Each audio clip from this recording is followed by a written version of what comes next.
Assalamualaikum warahmatullahi wabarakatuh. Perkenalkan, nama saya Kiki Kristiana MPD. Saya calon guru penggerak Angkatan 9 Kabupaten Garut. Kali ini saya tidak sendiri, saya ditemani oleh Bapak Dindin Robanayani MPD. Assalamualaikum Bapak. Waalaikumsalam warahmatullahi wabarakatuh.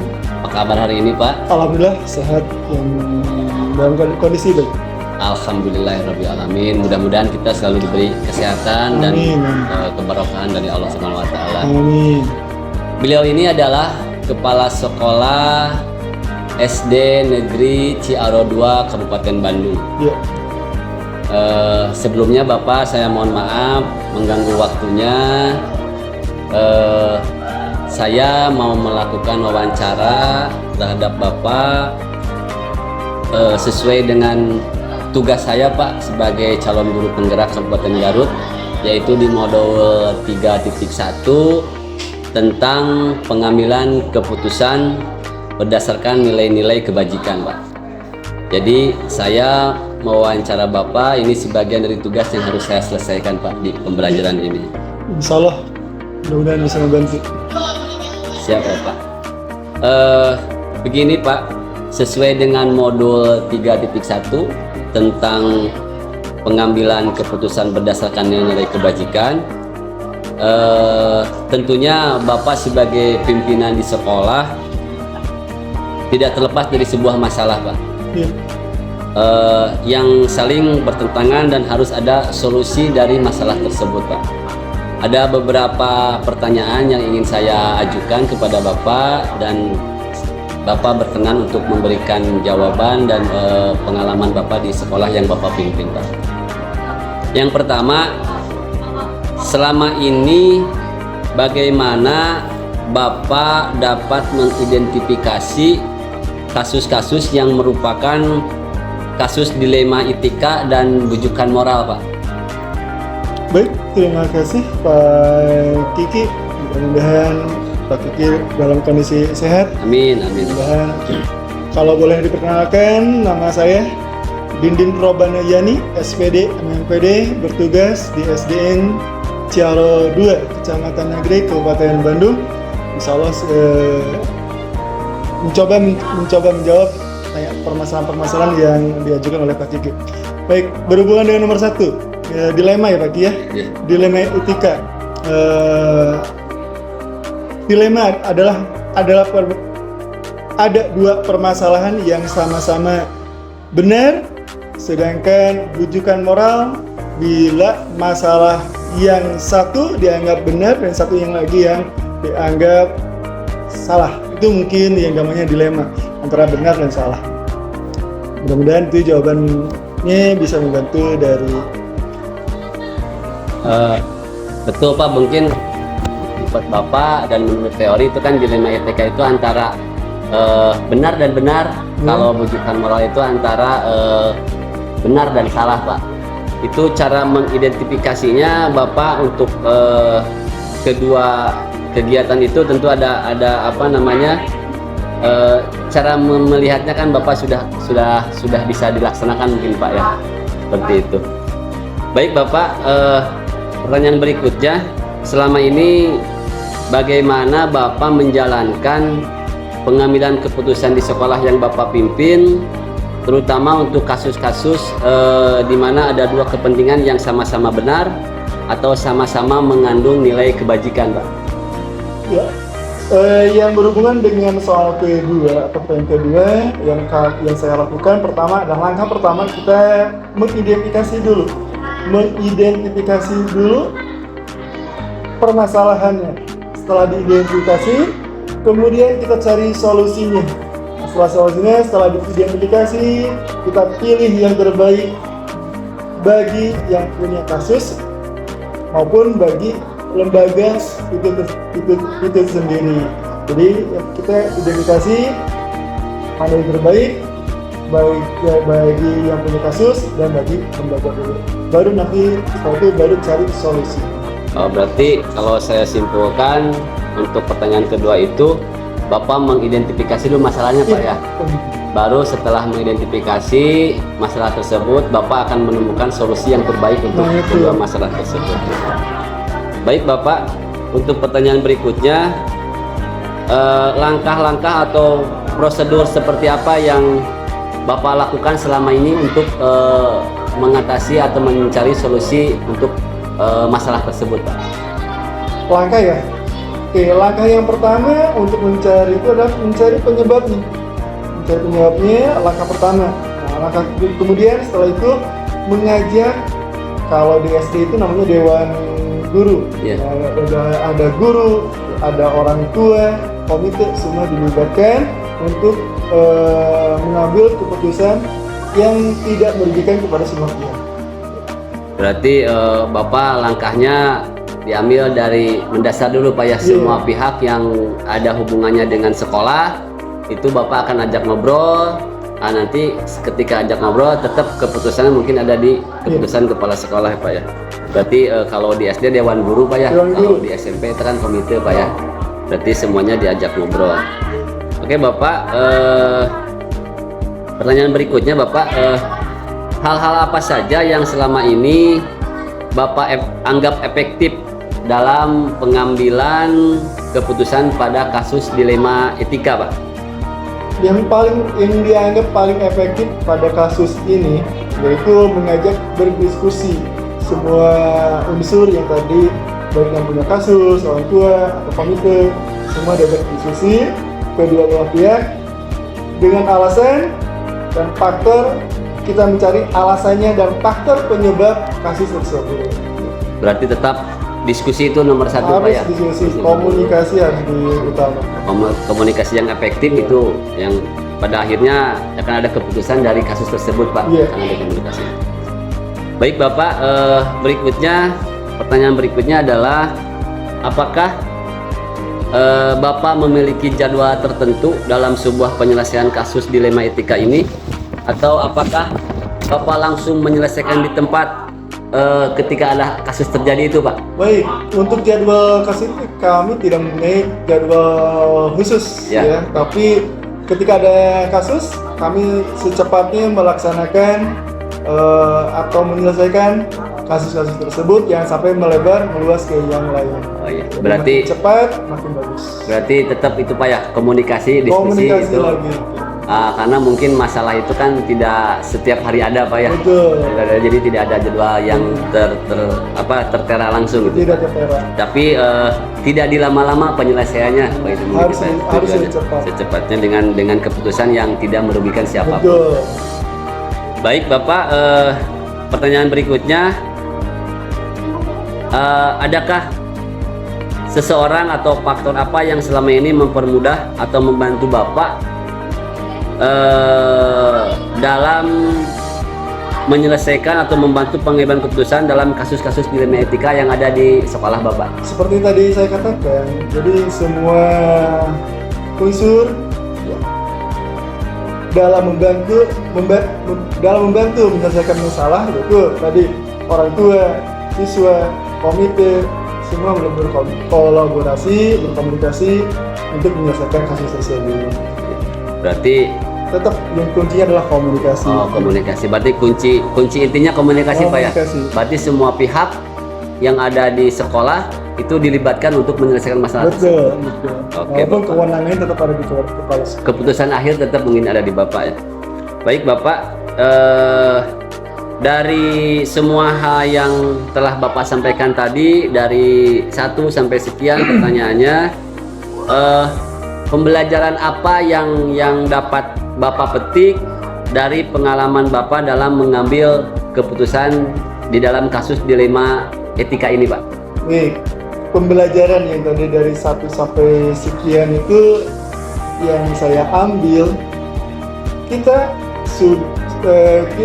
sudah tahu bahwa manusia mempunyai masalah, Betul. dan masalah itu bukan hindari tapi harus diselesaikan. Masalah secepatnya harus cepat selesai dan kita sadar dengan kesalahan yang kita miliki. Dan yang menjadi catatan bahwa tantangan yang paling yang paling berat di sini adalah kita mengambil keputusan yang berhubungan dengan hukum. Itu tantangan yang paling berat. Berarti kalau berhubungan dengan hukum itu banyak yang harus dilaluinya Pak ya. Itu, ya.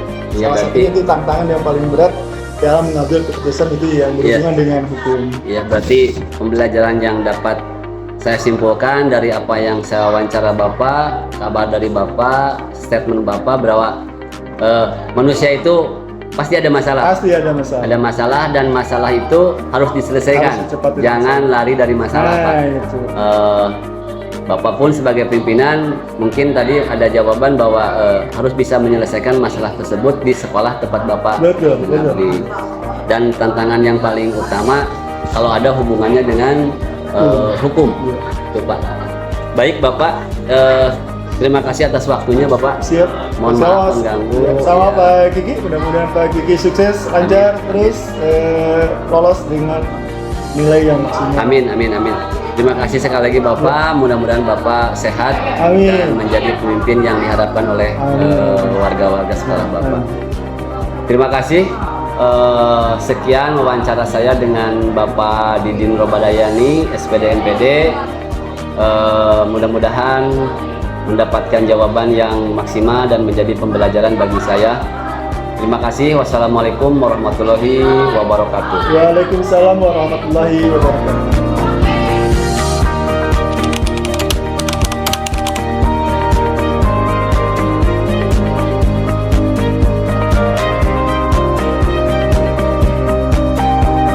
Assalamualaikum warahmatullahi wabarakatuh. Perkenalkan, nama saya Kiki Kusdiana MPD. Saya calon guru penggerak Angkatan 9 Kabupaten Garut dari SMP Negeri 2 Malangbong. Kali ini saya tidak sendiri, saya ditemani dengan Ibu Haji Cicin, SPD MPD. Assalamualaikum Bu Haji. Waalaikumsalam.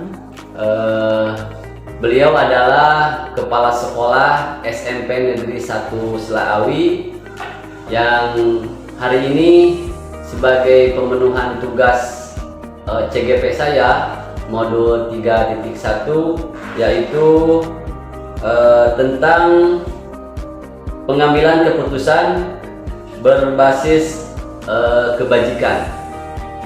Selamat siang Ibu Haji. Apa kabar hari ini Bu Haji? Alhamdulillah, mudah-mudahan Bu Bapak Haji. Kiki. Alhamdulillah saya sehat Bu Haji, dalam keadaan sehat dan tetap semangat untuk anak bangsa Bu Haji. Ya, Bu Haji, kali ini saya ada tugas, itu wawancara 2-3 kepala sekolah sebagai pemenuhan tugas CGP saya Bu Haji.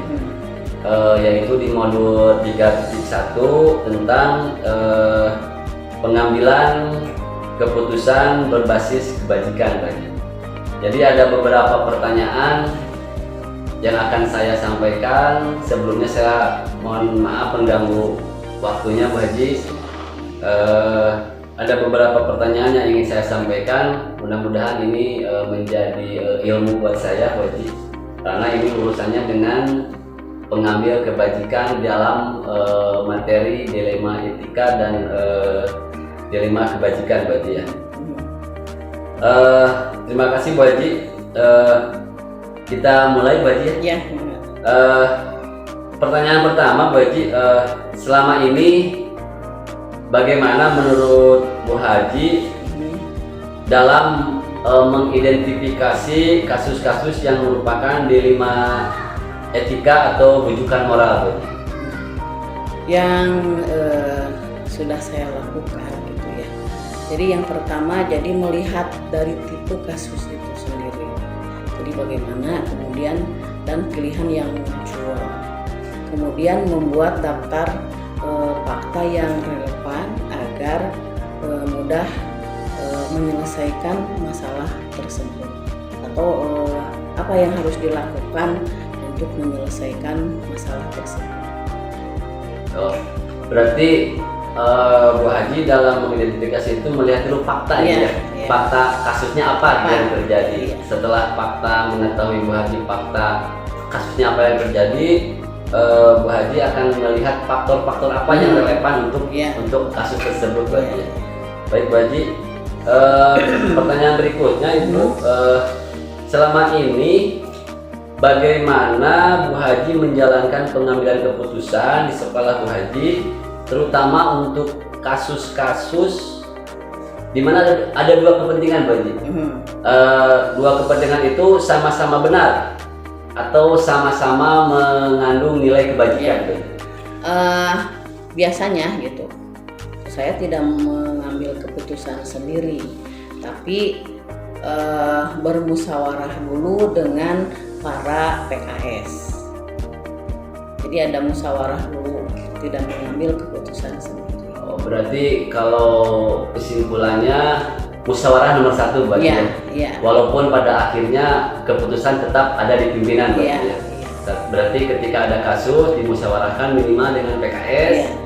Cuman pada akhirnya pasti pimpinan lah atau kepala sekolah yang memutuskan. Baik, Bu Haji, pertanyaan berikutnya, langkah-langkah atau prosedur seperti apa yang biasa Bu Haji lakukan selama ini? Jadi langkah pertama itu memanggil semua para PKS. Ya. Jadi setelah ada kesimpulan atau pemecahan masalah, kami menginformasikan penyelesaian tersebut di rapat dinas semua warga. Oke, seperti itu, Bu? Iya. Oh, berarti langkah prosedur yang Ibu tempuh tetap komunikasi dulu, terus memanggil para PKS untuk kasus tersebut, dan ketika keputusannya sudah diambil secara bersama-sama diberitahukan di rapat dinas. Oke, terima kasih, Bu Haji. Berikutnya, Bu Haji, hal apa saja yang selama ini Bu Haji anggap efektif dalam pengambilan keputusan pada kasus-kasus dilema etika? Jadi semuanya merasa benar, Bu Haji. Benar PS benar, gitu, Bu Haji. Jadi selama ini yang dianggap efektif menurut Bu Haji itu langkahnya pengambilan keputusan seperti apa? Hal-hal yang paling efektif, Bu? Ya, itu ada kerjasama itu. Kerjasama, ya? Iya, kerjasama dengan semua warga sekolah, gitu. Yang terutama dengan para PKS itu. Oke, berarti sama Bu Haji ya, yang dikedepankan kerjasama, komunikasi yang efektif. Efektif. Karena mungkin walaupun keputusannya dari Bu Haji sebagai pimpinan, tetap harus tidak ada yang dirugikan mungkin, Bu Haji ya, seperti itu. Baik, Bu Haji,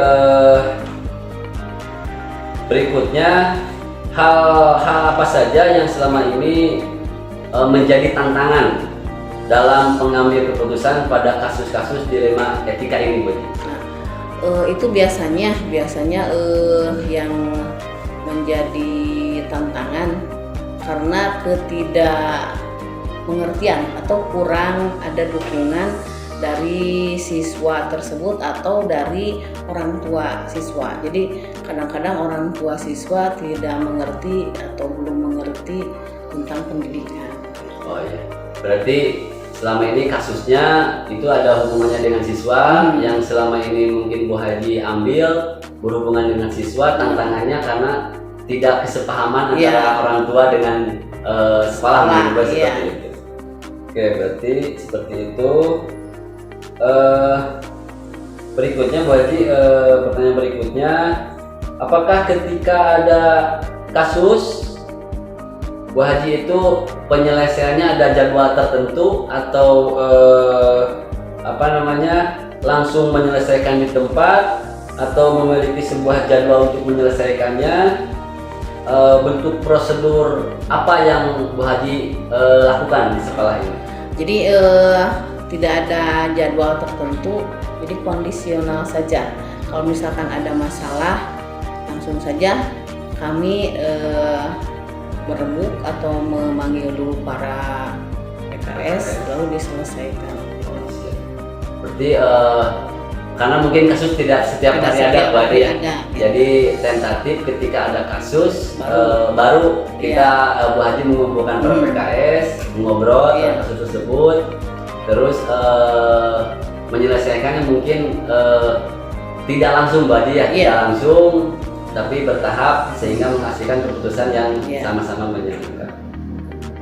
Baik, Bu Haji, berikutnya adakah seseorang atau faktor-faktor yang selama ini mempermudah atau membantu Ibu dalam pengambilan keputusan dalam kasus-kasus dilema etika ini? Ya itu tadi, jadi yang membantu, yang paling membantu itu para PKS. Para gitu ya, PKS. para PKS. Jadi dengan para PKS itu sangat membantu. Gitu. Ya. Kan ada pepatah bahwa banyak kepala itu Banyak ide. Iya, Banyak ide. lebih baik daripada satu kepala atau satu ide. Jadi mereka yang sangat membantu. Gitu. Berarti peran PKS itu Sangat, penting, Bu ya, sangat iya. membantu untuk pihak sekolah. Apalagi dalam pengambilan keputusan yang seperti Iya. ini, Bu ya. Seperti yang Ibu katakan bahwa banyak kepala itu banyak ide yang akan muncul, Bu ya. Mungkin di sana ada ide-ide yang cemerlang untuk Iya. menyelesaikan atau Ibu mengambil keputusan untuk hal Iya. tersebut. Baik, Pak Ibu, yang terakhir Ibu, ini dari semua hal yang telah Ibu sampaikan barusan, dari beberapa pertanyaan yang telah Ibu sampaikan barusan, pembelajaran apa yang dapat Ibu petik dari pengalaman Ibu ketika mengambil keputusan dilema etika ini? Ya. Yang saya ambil atau sebagai pembelajaran ya. Jadi di sekolah itu harus ada budaya lingkungan sekolah, yaitu budaya kerjasama. Siap. Ya, jadi adanya kerjasama atau musyawarah Iya. dari seluruh warga. Jadi kita harus mengedepankan musyawarah. Siap. Berarti simpel buat dia. Ya. Simpel karena berhubungan dengan keputusan mungkin. Makanya walaupun pimpinan yang memutuskan, tetapi musyawarah itu nomor satu. Karena musyawarah untuk mufakat menghasilkan hasil Iya, yang kesepakatan yang enak buat untuk semua pihak. Ya. Baik, Bu Haji, terima kasih atas waktunya. Itu pertanyaan yang saya sampaikan, mudah-mudahan menjadi pembelajaran buat saya. Dan Bu Haji sehat selalu. Amin. Dan semakin sukses, semakin menjadi pemimpin yang diharapkan oleh anggotanya. Mungkin dari Ibu buat Pak Kiki terus berjuang agar apa yang Pak Kiki harapkan dapat tercapai dengan Amin. baik. Amin, Bu Haji. Terima kasih, Bu Haji. Ya. Demikianlah hasil wawancara kedua saya dengan Ibu Hajah Cicin Quraisin, SPD MPD, Kepala Sekolah SMP Negeri 1 Selawi, dan mudah-mudahan ini menjadi pembelajaran yang berarti bagi saya pribadi dan bagi dunia pendidikan di manapun berada. Terima kasih. Assalamualaikum warahmatullahi wabarakatuh.